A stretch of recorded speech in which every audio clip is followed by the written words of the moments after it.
فأعوذ بالله من الشيطان الرجيم. بسم الله الرحمن الرحيم.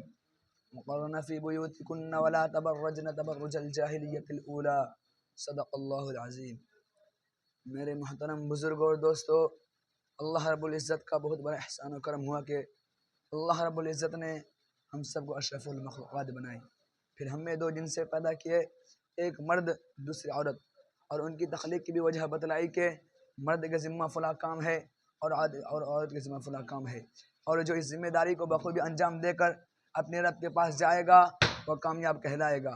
میں نے خطبہ میں ایک آیت کریمہ پڑھی ہے، اس میں اللہ رب العزت نے عورتوں کی ذمہ داریوں کو ذکر فرمایا ہے۔ اسی طرح قرآن کی دوسری آیتوں میں عورتوں کے لیے سخت عذاب بھی سنائی گئی ہے۔ خصوصاً آج کے معاشرے میں جو سب سے بڑا گناہ ہوتا ہے وہ عورتوں کے لباس سے ہوتا ہے۔ ایسا کپڑا پہنتی ہے کہ پورا سطر نظر آتا ہے، اتنا چھوٹا لباس اختیار کرتی ہے کہ سطر عورت کا چوتھا بھی نہیں ڈھکتا۔ میں پوچھنا چاہتا ہوں، اے اسلام کی مقدس شہزادیوں، تمہارا جسم بہت نازک ہے، تم بہت کمزور ہو، تمہیں صنف نازک کہا گیا ہے۔ ارے مرد تو مرد ہے، اگر اللہ اپنا عذاب پتھر اور پہاڑوں پر ڈال دے تو پتھر بھی اللہ کے عذاب کو برداشت نہیں کر سکتے۔ میری بہنوں، ذرا سوچو تو صحیح کہ تم اللہ کے عذاب کو کیسے برداشت کر سکو گی۔ تمہارا یہ نازک وجود اللہ کے عذاب کو اس قدر برداشت کرنے کی طاقت رکھتا ہے۔ ذرا سوچو تو صحیح، آج تم اپنے حسن کو دنیا کے سامنے سائد کر رہی ہو، کیا تمہیں ڈر نہیں لگتا؟ ارے جوانی کتنے دن کے لیے آتی ہے؟ ارے جوانی آتی ہے جانے کے لیے، جوانی آتی ہے ختم ہونے کے لیے۔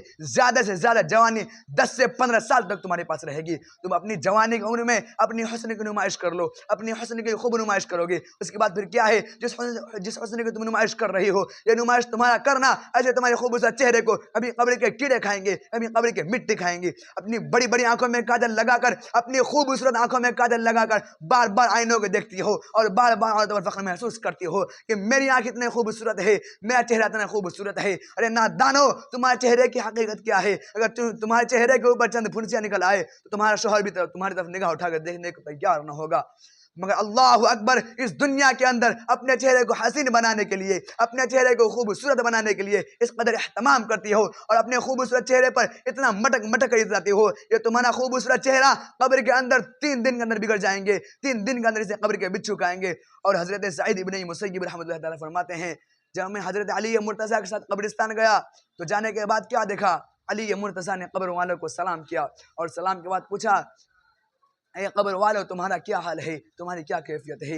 پھر قبر سے آواز آئی، علی کیا پوچھتے ہو؟ جس خوبصورت بالوں کو ہم دن میں سنوارتے تھے وہ بال ہمارے کھوپڑیوں سے جھڑ چکے ہیں۔ اے علی کے مرتضیٰ، جن آنکھوں کی سرخی میں متراتے تھے ان آنکھوں کے گودے بہہ بہ کر گالوز گر رہے ہیں، جن گال کی سرخی میں متراتے تھے ان گالوں کے گوشت کو کیڑوں نے کھانا شروع کر دیا ہے۔ اے علی کے مرتضیٰ، جس جسم پر پرفیوم لگا کر، جس جسم پر عطر لگا کر ہم دنیا کے سامنے فخر محسوس کرتی تھی، اس جسم کو ازدے ڈنڈس رہے ہیں۔ اے علی کے مرتضیٰ، اب تمہیں ہم اپنا حال کیا سنائیں؟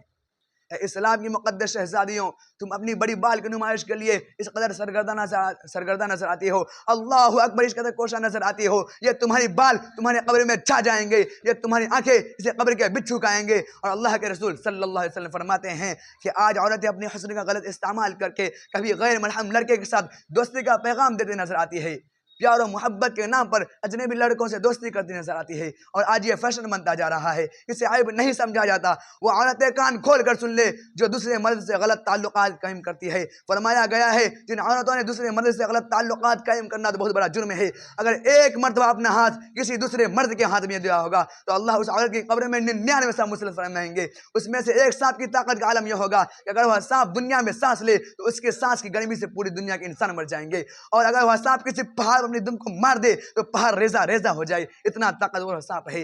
ایسے طاقتور 99 سانپ اس عورت میں مسلط کیے جائیں گے جنہوں نے ایک مرتبہ اپنا ہاتھ کسی دوسرے مرد کے ہاتھ میں دیا ہوگا۔ آج لڑکوں سے دوستی فیشن بنتا جا رہا ہے، بچیاں سج دھج کر اسکول اور کالج کو اس لیے کرتی ہیں کہ سب انہیں دیکھے، ان کی طرح متوجہ ہو۔ اللہ ماشاء اللہ، میں سب کی بات نہیں کرتا، اللہ کے رسول صلی اللہ علیہ وسلم فرماتے ہیں کہ میں نے معراج کی رات میں ایک منظر دیکھا کہ آگ کی کیچی سے کچھ عورتوں کی جلدیں کاٹی جا رہی تھی، جو خواتین آپریشن میں جانتی ہے یا جن کا آپریشن کسی مقام پر کیا ہوا ہے یا جنہوں نے آپریشن کی داستان کو سنا ہوگا تو انہیں معلوم ہوگا کہ جب ڈاکٹر کسی کا جلد کاٹتا ہے تو پہلے اسے بے ہوش کرتا ہے، پھر بڑی نزاکت کے ساتھ ہلکے ہلکے انداز سے کاٹتا ہے، پھر جب ہوش آتا ہے تو انسان کتنا تڑپتا ہے، کتنا بے قرار ہوتا ہے، بڑی احتیاط کے ساتھ اگر کسی انسان کی جلد کاٹی جائے تو انسان کتنا تڑپتا ہے، کہ ذرا سوچو تو صحیح کہ آگ کی کیسی سے کچھ عورتوں کی جلدیں کاٹی جا رہی تھی، تو اللہ کے رسول صلی اللہ علیہ وسلم فرماتے ہیں کہ میں نے وہ منظر دیکھ کر بے قرار ہو گیا اور پوچھا اے جبریل یہ کون عورتیں ہیں اور ان پر یہ عذاب کیوں ہے؟ تو جبریل نے کہا یا رسول اللہ یہ آپ کی امت کی وہ عورتیں ہیں جو گھر سے بن سور کے اس لیے نکلتی رہی کہ مرد ان کی طرف راغب ہو، ان کی طرف دیکھے، اس لیے انہیں اس عذاب مطلع کر دیا گیا ہے۔ اسلام کی مقدس شہزادیوں، آج تم فیشن اور تہذیب مغربی تہذیب پر عمل کر کے بہت زیادہ کامیاب نہیں ہو سکو گی، اور سنو یہ دنیا ایسا بدترین جگہ ہے، یہ دنیا ایسا بدترین مقام ہے، یہاں کوئی کسی کا نہیں، ہر آنے والے تمہارے قریب آنے کو سوچے گا، جس حسن کو پھول کی طرح اللہ نے تمہیں عطا کیا ہے اس کو مل دینے کے بعد وہ ایسا غائب ہوگا پھر تمہیں کہیں نظر نہیں آئے گا۔ اللہ تعالیٰ سے دعا کریں اللہ تعالیٰ ہم سے بھی ماں و بہنوں کی حفاظت فرمائے، آمین۔ وآخر دعوانا